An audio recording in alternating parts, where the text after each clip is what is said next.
Hello friends, good morning. Welcome to Ask spoken English academy. मी आरती वाके एक नवीन video घेऊन तुमच्या समोर आली आहे. लास्ट व्हिडिओमध्ये आपण भरपूर सारे एक्झाम्पल्स बघितले होते, ज्याच्यामध्ये आपण प्रेझेंट परफेक्ट कंटिन्युअस टेन्स कसा वापरतो, स्ट्रक्चर काय आहे आणि त्याचे एक्झाम्पल्स काय. आता तो जर सेंटेन्स आपल्याला निगेटिव्ह करायचा झाला किंवा क्वेश्चन करायचा झाला तर म्हणजेच बंच वाईज सेंटेन्स कसे होतात ते आज आपण बघणार आहे. As you know, present perfect continuous tense मध्ये आपण हॅव आणि हॅजचे हेल्पिंग वर्ब वापरतो, बीन हा प्रत्यय वापरतो आणि क्रियापदाचा आयएनजीचं रूप वापरतो. आता त्याचा आपण बघूया bunch wise sentence. Dancers have been practising from 1 month. एका महिन्यापासून डान्सर्स प्रॅक्टिस करत आहे. कधीपासून? एका महिन्यापासून. प्रॅक्टिस करण्याची क्रिया एका महिन्यापासून चालू आहे. डान्सर्स अनेक असल्यामुळे इथे आपण यूज केलेला आहे हॅव हे हेल्पिंग वर्ब. जेव्हा त्याचं निगेटिव्ह करायचं असेल तेव्हा आपल्याला हेल्पिंग वर्बच्या नंतर नॉट यूज करायचे. So the sentence will be dancers have not been practising from 1 month. आता नॉट हा जो आहे तो कंपल्सरी मॉडल ऑक्झिलरी वर्ब किंवा हेल्पिंग वर्बच्या नंतरच येणार आहे. कोणत्याही प्रत्ययानंतर किंवा मेन वर्बच्या नंतर येत नाही. जसं की बीन प्रत्यय आहे आणि कंटिन्युअस टेन्स मध्ये आपण मेन वर्बला आयएनजी घेतलेला असल्यामुळे आयएनजी आले. या दोघांचा आणि नॉटचा काहीही संबंध नाही. नॉट कुठे यायला पाहिजे? हेल्पिंग वर्ब सोबत. सो नॉट आलेला आहे हॅवच्या नंतर. जरी आपल्याला तीन गोष्टी वर्ब मध्ये दिसत असल्या तरी आपल्याला फोकस करायचा आहे मेन हेल्पिंग वर्ब जो आहे त्याला. त्यामुळे नॉट आलेला आहे हॅवच्या नंतर. So dancers have not been practising from 1 month. एका महिन्यापासून डान्सर्स प्रॅक्टिस करत नाही.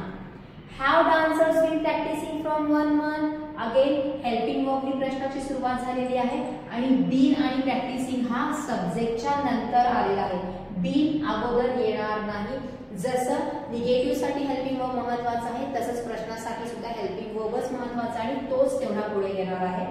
एका महिन्यापासून डान्सर्स प्रॅक्टिस करत आहेत का किंवा करत आलेले आहेत का, आणि निगेटिव्ह करताना सेम होणार आहे have dancers not been practising from 1 month. एका महिन्यापासून डान्सर्स प्रॅक्टिस करत नाहीत का. अगेन नॉट सुद्धा सब्जेक्टच्या नंतर आलेला आहे. क्वेश्चन फक्त आपण हेल्पिंग वर्बनी सुरू केलेला आहे. हे तिन्ही ज्या गोष्टी आहेत ते सब्जेक्टच्या अगोदर येऊ शकत नाही. आता अनेक वचन असल्यामुळे आपण हॅव यूज केलेला आहे. जर एक वचनी असला असता तर आपण हॅज यूज केलं असतं. जसं की नेक्स्ट सेंटेन्स बघा. Pushpa has been packing gift since 12 o'clock. Pushpa एकटी असल्यामुळे इथं आपण हॅज हे हेल्पिंग वर्ब घेतलेला आहे. बीन प्रत्यय आलेला आहे. क्रियापदाला आयएनजी. कधीपासून? तर 12 वाजल्यापासून. 12 वाजल्यापासून पुष्पा गिफ्ट पॅक करत आहे.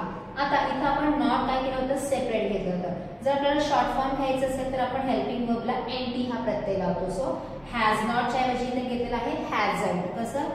Pushpa hasn't been packing gifts since 12 o'clock. 12 वाजल्यापासून पुष्पा गिफ्ट पॅक करत आलेली नाही किंवा करत नाही. अगेन प्रश्न विचारताना हॅज करत आलेला आहे helping verb. Has Pushpa been packing gifts since 12 o'clock. 12 वाजल्यापासून पुष्पा गिफ्ट पॅक करत आलेली आहे का. आणि निगेटिव्ह करत असताना हॅझंट स्टार्टिंग आलेला आहे with the short form of not. Hasn't Pushpa been packing since 12 o'clock. 12 वाजल्यापासून पुष्पा गिफ्ट पॅक करत आलेली नाही का. जर नॉट तुम्हाला शॉर्ट फॉर्म मध्ये पाहिजे असेल तरच तो हेल्पिंग वर्बच्या सोबत येणार आहे. पूर्ण पाहिजे असेल तर तो हेल्पिंग वर्बच्या नंतरनं आणि क्वेश्चन आणि निगेटिव्ह असेल तर तो सब्जेक्टच्या नंतरनं येणार आहे. एनटीज फक्त जर शॉर्ट फॉर्म असेल तरच तो सब्जेक्टच्या अगोदर येणार आहे. हॅव नॉट, हॅज नॉट दोन्ही वापरू शकता. त्याचा शॉर्ट फॉर्म हॅझंट आणि हॅव असं सुद्धा वापरू शकता. जो तुम्हाला लिहिण्यासाठी बोलण्यासाठी इझी वाटतो त्याप्रमाणे तुम्ही यूज करू शकता. आयदर शॉर्ट फॉर्म और फुल फॉर्म यूज करू शकता. So this is for today. अशा प्रकारच्या सेंटेन्सेसची प्रॅक्टिस करा. मागच्या 2 व्हिडिओमध्ये माझे जे एक्झाम्पल्स होते त्याच एक्झाम्पल्स तुम्ही बंच वाईज केले तरी चालेल किंवा तुम्ही स्वतःचे केले तरी चालतील.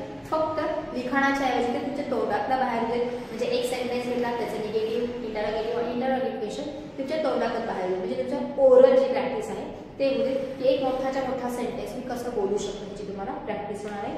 So this is for today. Thank you.